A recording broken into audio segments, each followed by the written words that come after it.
thank you and welcome to the show this morning. The topic this morning is the perpetuating the revolving door syndrome, or the continuation of a syndrome that we've noted in the penal system of individuals coming into the system, leaving the system, and yet returning to the system again. And we have with us to talk about the perpetuating of the revolving door syndrome, an activist, Reverend Kevin Walker, who has been on many occasions with us, Reverend Walker, and I don't think we have to explain you to our guests, nor your task to our guests, because I think you are one of the foremost authorities in terms of what we're talking about today. Individuals themselves going into the system and coming out and eventually ending up in the system again. And so let's start off by talking about your background, your education, and some of the things that were important that brought you to us this morning to talk about this as a real issue. Okay, well, thank you once again, Dr. Haney. It's always a pleasure to be on your show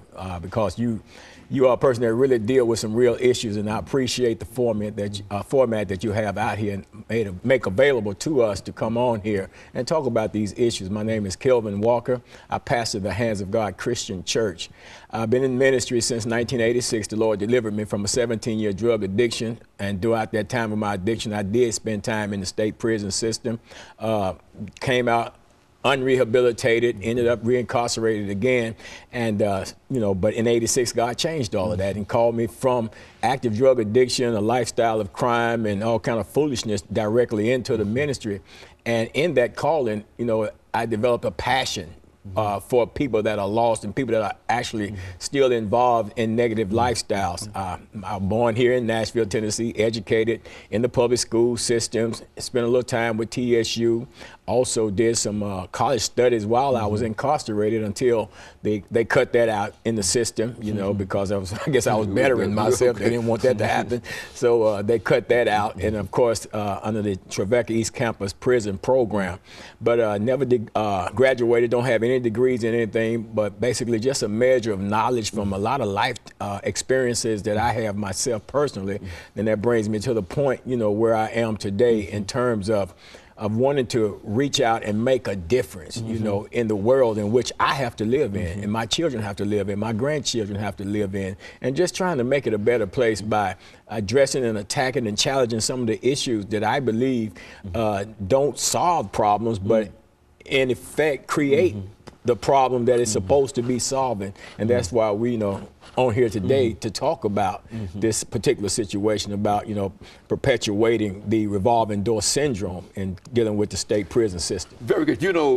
When we look at the whole issue of crime in America, one of the things I think that we can always say is that African Americans make up a large percentage of the ex-offender population, and as well as the incarcerated population.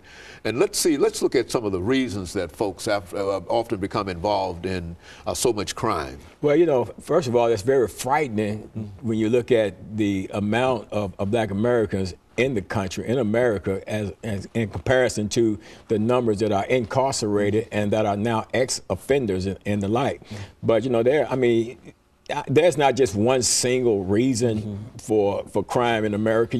It could range from just straight out need. Somebody don't have the necessary things, don't know how to get it other than committing the crime when they do it. It could be the environment, could be drugs and alcohol. Some people just low down dirty, they just commit crimes. You know what I'm saying? They just do it, So there's a number of reasons why people commit crimes, but my thing is, once they do commit a crime, they do go through the judicial system.